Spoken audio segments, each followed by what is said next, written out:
Olá, pessoal.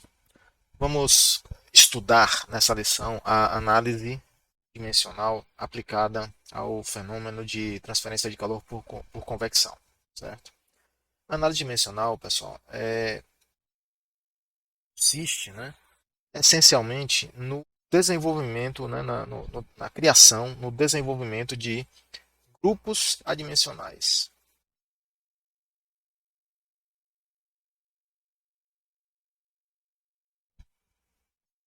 ok? Grupos adimensionais, alguns chamam de módulos adimensionais, outros livros chamam de números adimensionais. Eu uso quaisquer desses termos de maneira equivalente, tá? Principalmente número adimensional. Eu falo mais número adimensional do que essa expressão que eu mais uso do que outra. Mas veja bem, os números adimensionais ou grupos adimensionais são reuniões de variáveis ou parâmetros importantes no problema em questão, no problema em estudo. Os números adimensionais são agrupamentos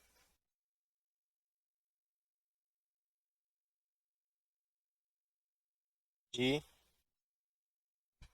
variáveis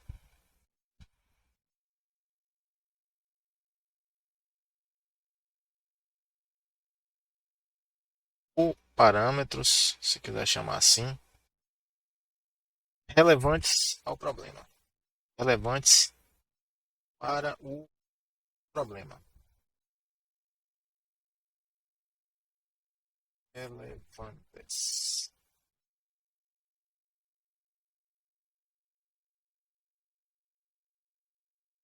certo? Então isso aqui é importante, né? As variáveis escolhidas devem ser significativas, devem ter importância, devem ter influência no problema em estudo. Então, no escoamento isotérmico, por exemplo, o próprio nome está dizendo isotérmico, sem variação de temperatura, o escoamento em um tubo, fluido bombeado através de um tubo, sem variação de temperatura, sem aquecimento, sem resfriamento, e a perda de carga, a dissipação de energia mecânica ao longo do escoamento sendo desprezível, o seu efeito de elevação de temperatura sendo desprezível. Então, num problema como esse, não faz sentido escolher, por exemplo, a condutividade térmica do fluido como parâmetro. Possivelmente, não vai fazer sentido escolher o CP também como parâmetro importante. A, a constante dielétrica do material também não tem nenhum sentido. Ou seja, a escolha desses parâmetros é de suma importância para o desenvolvimento, da análise dimensional aplicada à convecção de calor. Não só a convecção de calor, como também a qualquer fenômeno, a qualquer processo que esteja sendo estudado. Assim, vamos lá. Os grupos adimensionais, eles podem ser criados, vamos dizer assim, imaginados pelo engenheiro. Tá?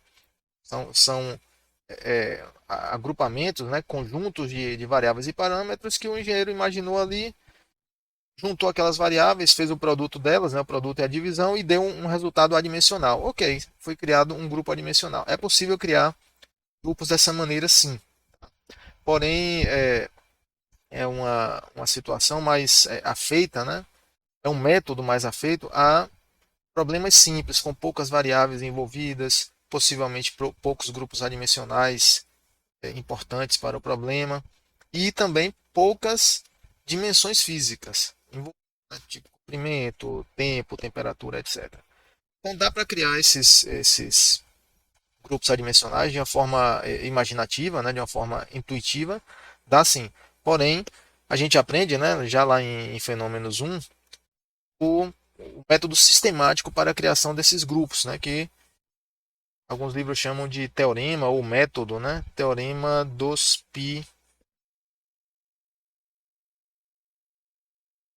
de Buckingham,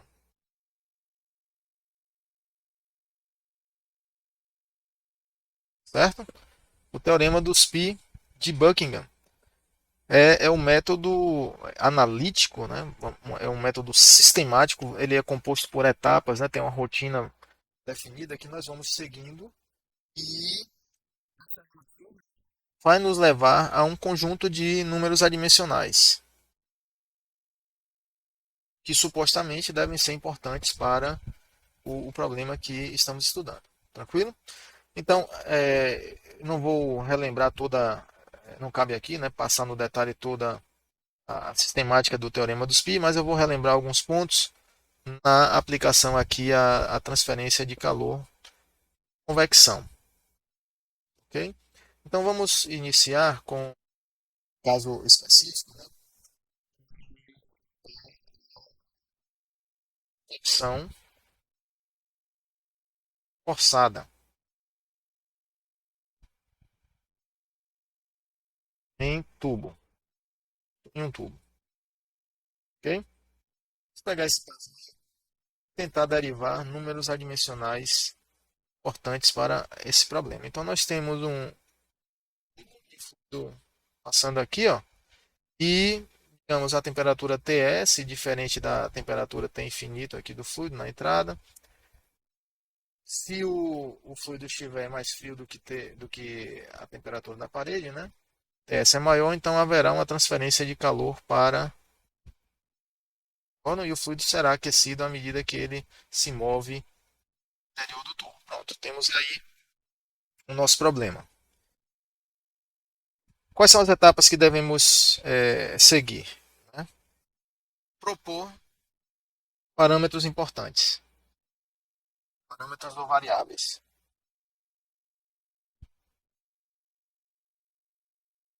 relevantes, certo?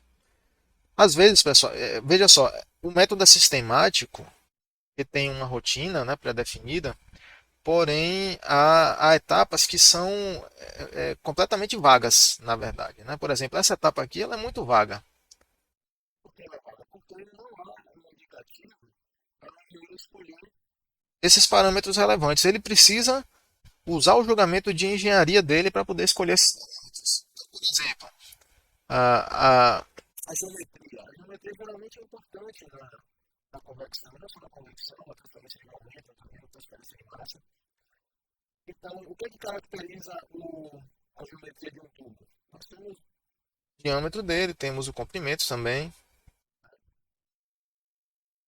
E aí, nessa transferência de calor da parede para o tubo, vai ser importante o comprimento ou o diâmetro? Escolher. Nesse caso aqui em particular, a escolha correta é o diâmetro. A pessoa pode escolher os dois, incluir os dois parâmetros no método? Pode também. Lá na frente vai se ver que apenas um deles vai ser importante. Né? Apenas um deles vai ser importante. Então, no caso aqui, escoamento plenamente desenvolvido em um tubo, que é o caso mais simples, o L não é importante, tá? Mas o D é muito importante. Tá? Então, propor parâmetros relevantes, depois tem que montar a matriz dimensional,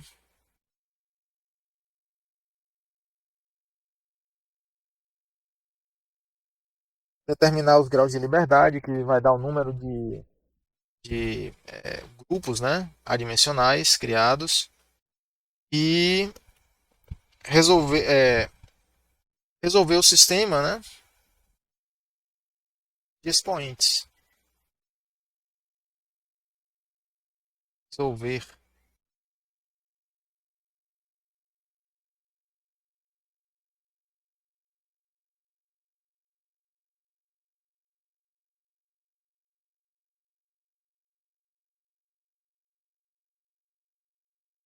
sistema de expoentes ou potências.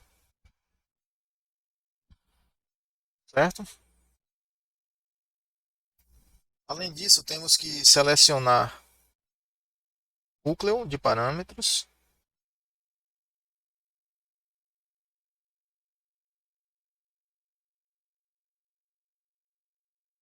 Esse núcleo é constituído por parâmetros que vão se repetir em vários grupos adimensionais ao montar o sistema, né, de sistema de expoentes, né, sendo que o expoente ele está levando ele é a potência, né, de cada parâmetro que foi escolhido. E feito tudo isso, determinar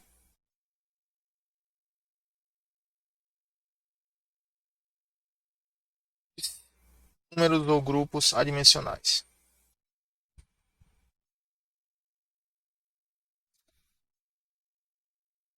Ok, pessoal? Então é basicamente essa sequência. Tá? E no caso da convecção, os parâmetros relevantes, eu disse, a escolha é um critério do engenheiro e essa escolha pode ser incorreta, tá, a princípio, e ao realizar, né, todo o procedimento e se chegar a um conjunto de números adimensionais, esse conjunto de números adimensionais, quando ele é ajustado em cima de dados experimentais, pode ser que o ajuste não seja bom. Né? Não ser, o coeficiente de correlação obtido nesse ajuste, usando um método de mínimos quadrados, por exemplo, pode ser péssimo. E aí, esse é um indicativo de que, digamos, se eu tiver uma nuvem de dispersão que seja assim, aí você tenta fazer um ajuste que passa desse jeito aqui, ó, esse ajuste aqui é péssimo. Um ajuste desejável seria esse aqui, ó, que passa perto, né, mais ou menos no centro da nuvem de dispersão. Esse aqui totalmente incorreto. Tá?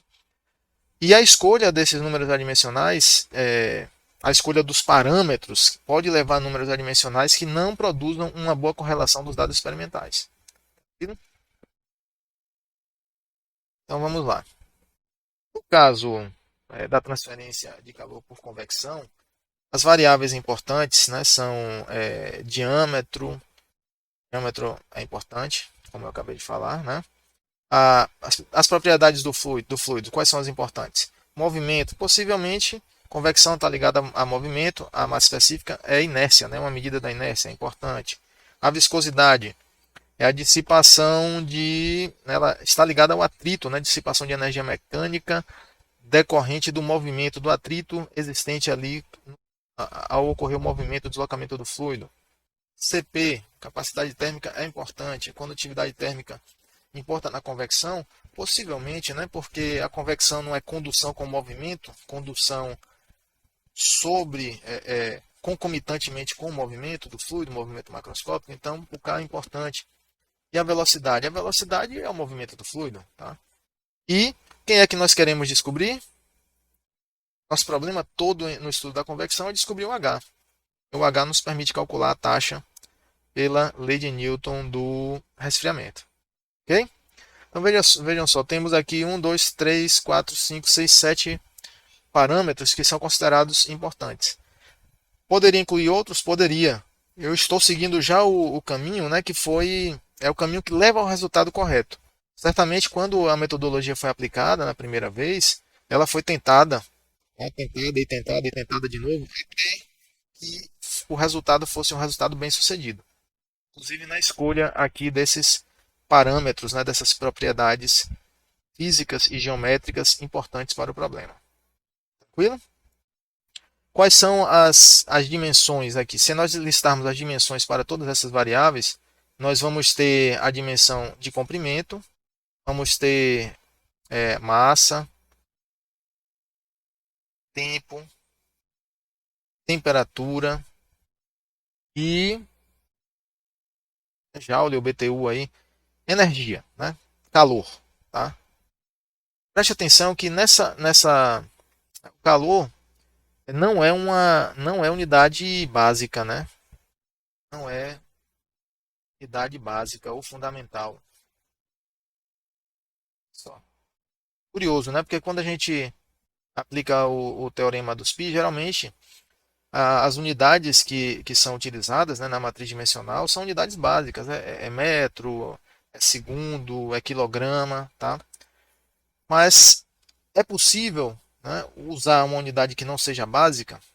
É sim, é também possível, desde que ela apareça em mais de um parâmetro, certo? No caso aqui, Joule, digamos Joule ou BTU, ou BTU por hora, melhor, aqui é CP, temos CP vai ser Joule por quilograma Kelvin. É isso mesmo, então aqui é Joule, tá? Joule ou BTU, tranquilo? E o Joule aqui aparece, por exemplo, aqui e aqui, ó. Ok. E aqui também. Ok. Então, se aparece em mais de um parâmetro, é possível escolher uma unidade derivada ou composta na montagem da matriz dimensional.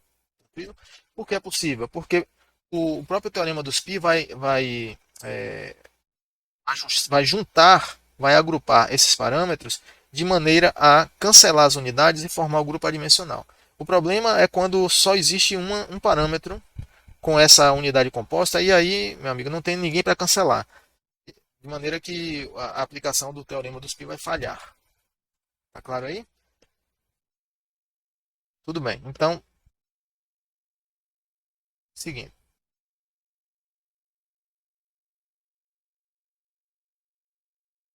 Fazendo a contagem dos parâmetros considerados, selecionados e considerados importantes e das unidades, né, utilizadas, nós podemos determinar que vamos obter três grupos adimensionais. Três grupos adimensionais que eu vou chamar de π1, π2 e π3. Certo? Três grupos. E para montar esses grupos, nós temos que escolher o núcleo parâmetros.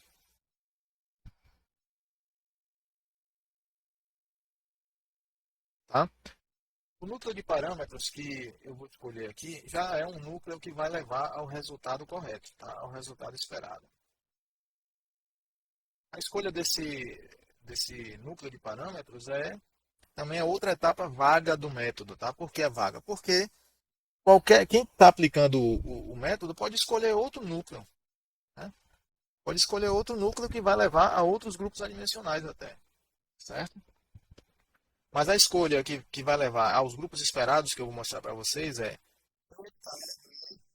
I e V. Certo? Então, montando com esse núcleo que deve aparecer em todos os três grupos adimensionais, montando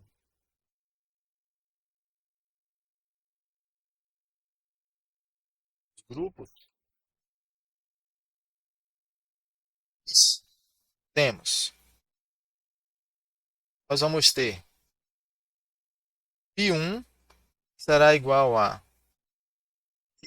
elevado a K, condutividade térmica elevada a B, viscosidade elevada a C, velocidade elevada a D e a massa específica não pertence ao núcleo de parâmetros. Tá? Massa específica, eles ficarão multiplicados sem expoente. E 2 será D elevado a E, K elevado a F, I elevado a G, V elevado a H, não confundir com H de convecção, esse H aqui é um expoente apenas, tá? Vezes CP. E π3 será D elevado a I, K elevado a J, I elevado a K, P elevado a L e H. Certo? Então, note que, pela matriz dimensional, nós temos 2 graus de liberdade apenas. Tá? Isso significa que podemos escrever qualquer dos números adimensionais como função de outros dois. Por exemplo, podemos escrever π1 como função de π2 e π3, ou escrever π2 como uma função, isso na correlação, né? Como uma função de π1 e π3, ou mesmo escrever π3 como uma correlação de π, que será o nosso caso aqui, né, pessoal? Porque ó, o H está em π3. Qual é a nossa busca? Estamos em busca de quê? Calcular o H, porque com a estimativa do H nós podemos calcular as taxas, na verdade, através da lei de Newton do resfriamento. Então, a formatação, né, da correlação sobre os dados experimentais será tendo π3 como uma função de π1 e π2. Ok? Agora nós temos que expandir as unidades de cada um desses grupos, resolver o sistema de expoentes, né, para determinar os expoentes. Então, expandindo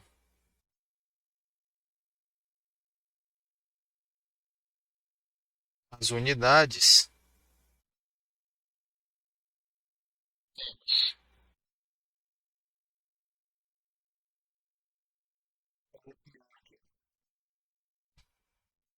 temos para π1. Temos o seguinte. Por que 1, pessoal? Porque se o número é adimensional, então a unidade dele, usando esse colchete aqui para indicar, né, o operador que retorna a unidade, será 1. Né? Por exemplo, se a gente escrever, né, Reynolds, qual a unidade, qual a dimensionalidade aqui do Reynolds? É 1. Reynolds é um número adimensional. Tranquilo? Então, do lado esquerdo aqui nós temos 1. E aí, expandindo aqui o D, K, Mi, V e Rho nas suas respectivas unidades, nós vamos ter L elevado a A, Q sobre L, Tzinho e Tzão, que é a temperatura, elevada a B. Vamos ter M, LT elevado a C, velocidade, metro por segundo, por exemplo, elevado a D, e densidade, quilograma por metro cúbico. Ok? Essa equação aqui nos permite montar o sistema, né, de expoentes. E o sistema de expoentes será escrito, né, para cada uma das dimensões. Então vamos escrever para o L, para comprimento. Para comprimento nós vamos ter 0.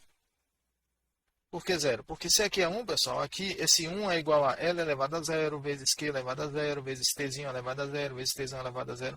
Todos os expoentes aqui serão 0 do lado esquerdo, né, para as unidades. Então, do lado direito aqui, nós vamos ter A, isso para o L. A menos B menos C mais D menos 3, que o 3 está aqui no denominador. Para Q, nós vamos ter 0 igual a B, só isso.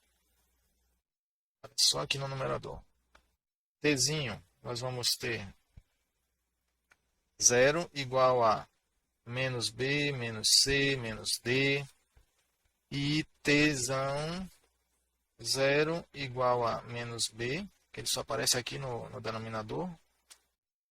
E massa 0 igual a C mais 1. Que aparece só na massa específica aqui em cima e aqui, C mais 1. Certo?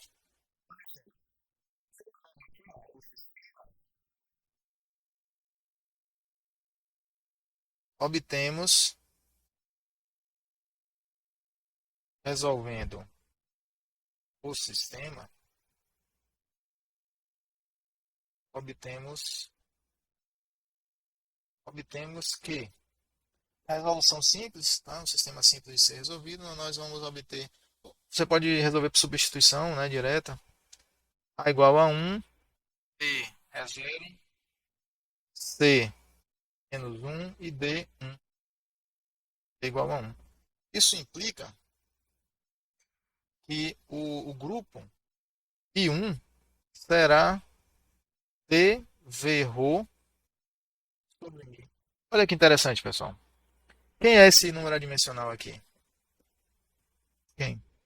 É o número de Reynolds, tá vendo aí? Ó? Então o número de Reynolds surgiu com um grupo adimensional como um número adimensional importante. Certo? É o π1, é o nosso π1. Tá? Fazendo o mesmo procedimento, pessoal, para π2 e 3, mesmo procedimento, a mesma coisa, tá? Expande as unidades, monta o sistema de expoentes e resolve. Fazendo o mesmo para π1 e π2, consegue-se consegue-se que π2 é igual a μCp sobre K. Olha só, quem é esse número adimensional, pessoal? É o número de Prandtl, certo? Número de Prandtl. Já havia falado sobre ele, né? E o π3 obtido será HD sobre K. Quem é esse carinha aqui? Número de Nusselt, ou Núcio, se quiser chamar assim. Ok? Portanto, essa aplicação da análise dimensional, ela nos sugere, até veja que até agora nós não temos nada quantitativo, né? Nós temos apenas uma formulação de grupamentos dimensionais. Ela sugere que essa formulação deve ser Nusselt é uma função do Reynolds e do Prandtl, certo? Já é uma informação importante? Muito, muito importante. Tá? Porque o uso desses três grupos adimensionais nos livra de ter que lidar com uma combinação de 7 parâmetros, 7 variáveis. Nós caímos de 7 variáveis apenas para duas, na verdade duas, porque as variáveis independentes aqui são esses parâmetros, são esses grupos, né? O Reynolds e o Prandtl. Com o Reynolds e o Prandtl nós calculamos um Núcio. Com o Núcio nós temos o H. Olha que beleza. Tranquilo? Mas a análise dimensional ela para por aí. Para que eu possa utilizar quantitativamente, é necessário determinar quem é esse f. Quem é esse f? Normalmente a função f escolhida em inúmeras, dezenas, centenas de correlações, é algo assim. É um parâmetro indicador aqui, um coeficiente, vezes Reynolds elevado a B, vezes o Prandtl elevado a C. Esses parâmetros aqui, A, B e C, devem ser determinados por ajuste em cima de dados experimentais. Okay? É sempre usado esse formato de correlação? Não. Há desenvolvimentos teóricos que levam a outros formatos de correlação, de equação, tá? Que relaciona Nusselt, Reynolds e Prandtl. Nós vamos ver isso, ok? Mas antes eu quero falar de outra situação interessante também que acontece na análise dimensional, que é a seguinte. Repare que o núcleo escolhido aqui, ó, nós escolhemos esse núcleo, D, K, Mi e V. Tá? É uma escolha arbitrária baseada no julgamento, na intuição do engenheiro, de quem está aplicando o método, certo? Se for escolhida uma outra seleção de parâmetros, tá? Tá aqui outra possibilidade.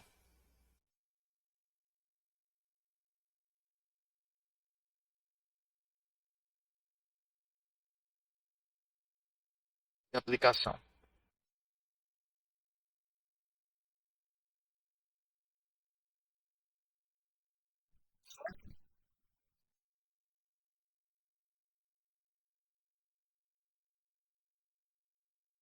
Se escolhido o núcleo, no caso O, I, CP e V, obtemos que nós obtemos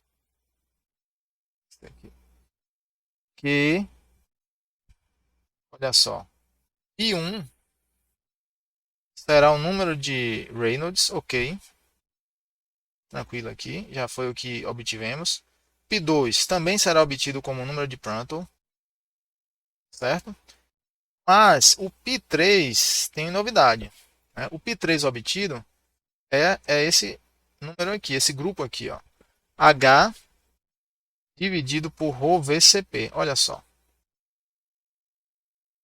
Não é o Nusselt. Aqui é um outro número adimensional que é chamado número de Stanton.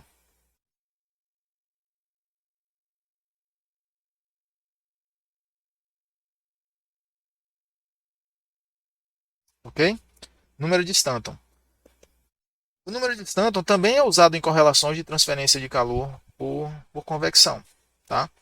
Mas como explicitamente aparece a velocidade, né, na composição do número de Stanton, olha a velocidade aqui, ó, ele é um número adimensional mais adequado para a convecção forçada mesmo, enquanto o Nusselt pode ser usado para convecção forçada e convecção natural, uma vez que no Nusselt não existe a velocidade presente. No Stanton, geralmente essa velocidade tomada aqui é a velocidade média, ou V infinito, certo? E as correlações têm o formato, né, digamos, Stanton é uma função do Reynolds e do Pronto, é isso aqui. Tá? Esta é a relação. Ok?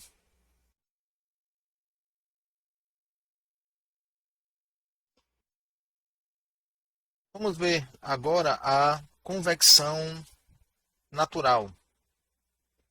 Aplicação da análise dimensional para a convecção natural.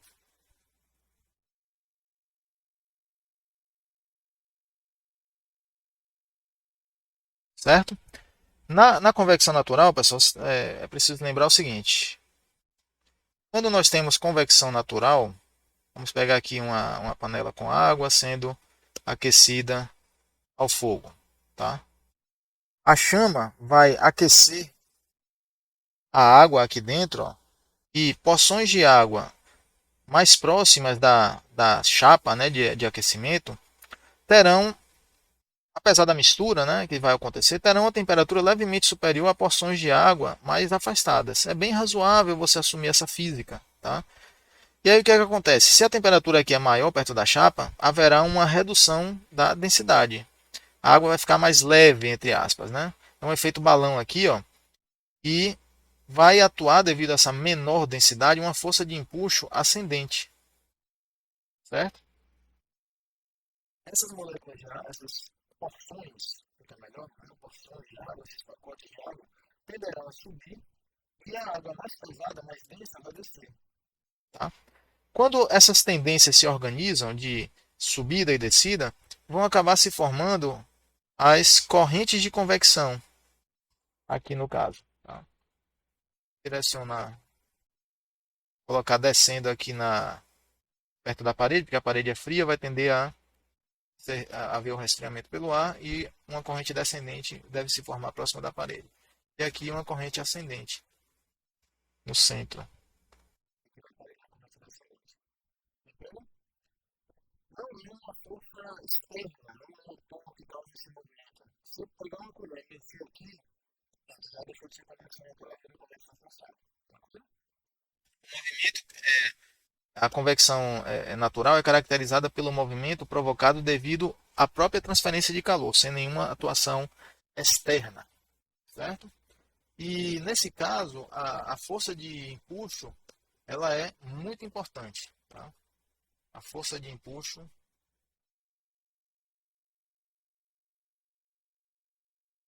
causa o movimento.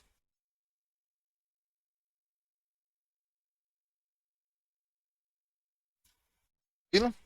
Força de empuxo causa o movimento.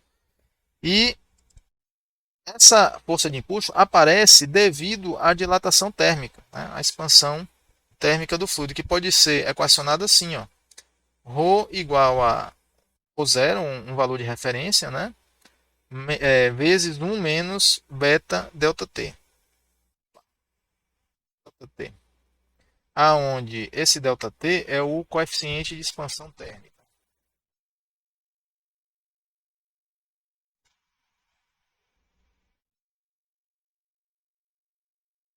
do material. Tranquilo? Do líquido, no caso, né? Pode ser do líquido ou do gás. Ok? Então, a força de empuxo será dada, né? Vou chamar de FB. Força de empuxo será dada por ρ0 menos ρ vezes G. Certo? A força de empuxo por unidade de volume. Aqui nós temos força volumétrica de empuxo.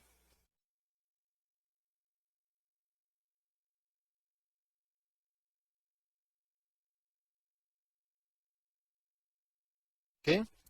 Força por unidade de volume, tá, do fluido. Então, a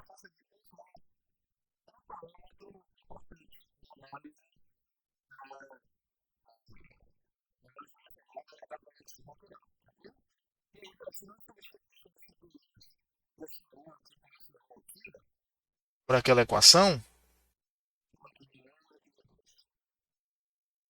ok? Com 1 em 2, tem que nós vamos obter que a força de empuxo será beta G vezes ρ0 vezes ΔT. Tranquilo? Vou chamar de 3 aqui. E essa expressão 3 da força de empuxo, ela é muito importante porque ela nos dá insight, uma intuição sobre o caminho. Atenção que vai provar mais a serem aplicadas por ele. Então, quais são estes, né, parâmetros relevantes? Parâmetros relevantes. Parâmetros relevantes importantes vão ser o comprimento característico, por exemplo, se conversar uma parede vertical, vai se formar uma camada de atmosfera, e esse L é importante na convecção natural, na parede vertical. Nós temos um cilindro, ele está aquecido, imerso em um fluido.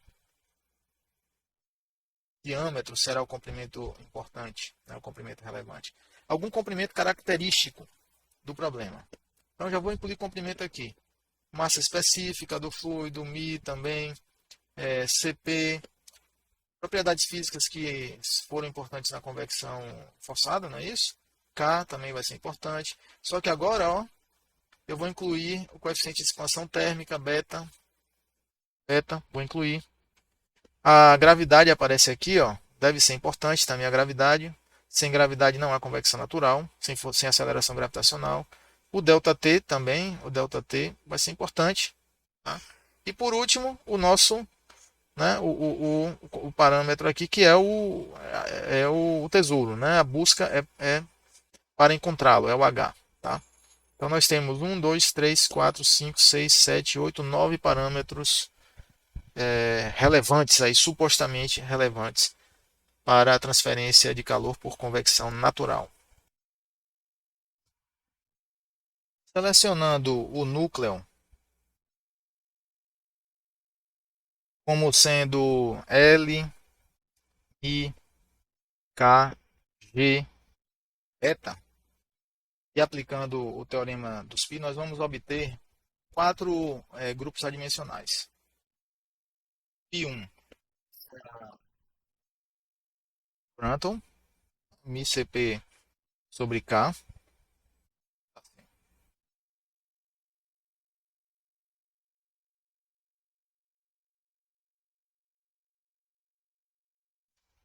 que é o número de Prandtl. π2 será L ao cubo, G ao quadrado, e 3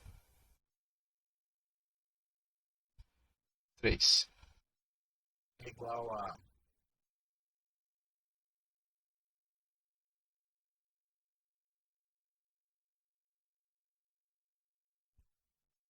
beta delta T,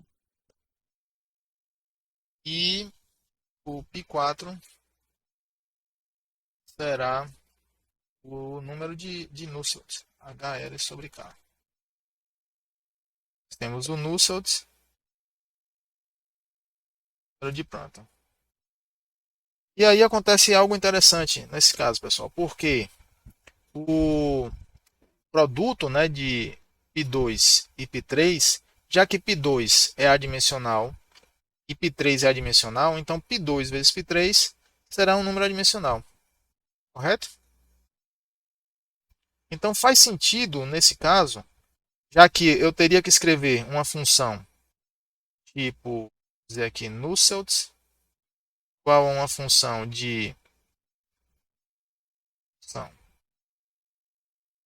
aqui seria I1 o Prandtl, aqui seria o, vamos botar aqui P3 e aqui. Observe o seguinte, os parâmetros que influenciam a convecção natural estão todos aqui, ó, contidos em π2 e π3, estão vendo? Coeficiente de expansão, né, o ΔT, a gravidade aqui, a aceleração gravitacional, tranquilo? Então, pessoal, faz sentido, e é o que foi feito, criar um novo grupo adimensional aqui, através do produto de π2 e π3. Tá? Veja que interessante. O teorema dos π fornece grupos separados, porém, baseado no julgamento de engenharia, ao verificar que os parâmetros que são relevantes para que influenciam, né, a convecção natural estão em π2 e π3. Como ambos são adimensionais, o produto deles é um número adimensional. Tá? E aí se cria o número de Grashof. Número de Grashof, que é definido, né, como sendo π2 vezes π3. É um número adimensional até grande. Né? Possivelmente é o maior número adimensional que vocês vão ver na literatura dos três fenômenos. Olha só. Sobre μ ao quadrado. Okay? Aqui nós temos, ó, o número de Grashof. Então, ao invés de escrever uma função Nusselt como sendo função do Prandtl, disso aqui e disso aqui, o resultado dessa análise, claro que essa fusão é arbitrária, tá, pessoal? É uma fusão arbitrária. Na literatura, os desenvolvedores dessa metodologia, né, os criadores, possivelmente, talvez tenha sido até o próprio Grashof, não encontrei isso, nunca encontrei histórico sobre isso, mas é possível, tá? E esse produto aqui, sendo, né, efetuado, produz, né, cria um número adimensional que é o número de Grashof. Então nós substituímos esses dois números pelo número de Grashof aqui na relação funcional, certo? Moral da história. A análise dimensional aplicada à convecção natural sugere, né, que devemos desenvolver equações ou correlações de Nusselt como sendo uma função do Grashof e do Prandtl. Então, A Grashof elevado a B, Prandtl elevado a C. E usar esta forma funcional para ajustar os dados experimentais e obter as correlações. Entenderam aí? Observe que interessante, né, a posição do Grashof nessa relação funcional. O Grashof está para a convecção natural, assim como o Reynolds está para a convecção forçada. Observaram isso? Ó? Ou seja, o Grashof, como não é possível calcular um número de Reynolds para a convecção natural, já que não tem uma velocidade efetiva, vamos dizer assim, o movimento é causado pelo próprio aquecimento ou resfriamento, então, neste caso, o Grashof assume o papel do Reynolds. Então, eu poderia até dizer que o Grashof é o Reynolds para a convecção natural. Entenderam? É isso aí. Vamos ver, pessoal, várias correlações, tá? Usando essa relação funcional que nós deduzimos agora a partir da análise dimensional. Eu vou mostrar para vocês, talvez, algumas dezenas de correlações. Tranquilo? Até a próxima aula. Um abraço.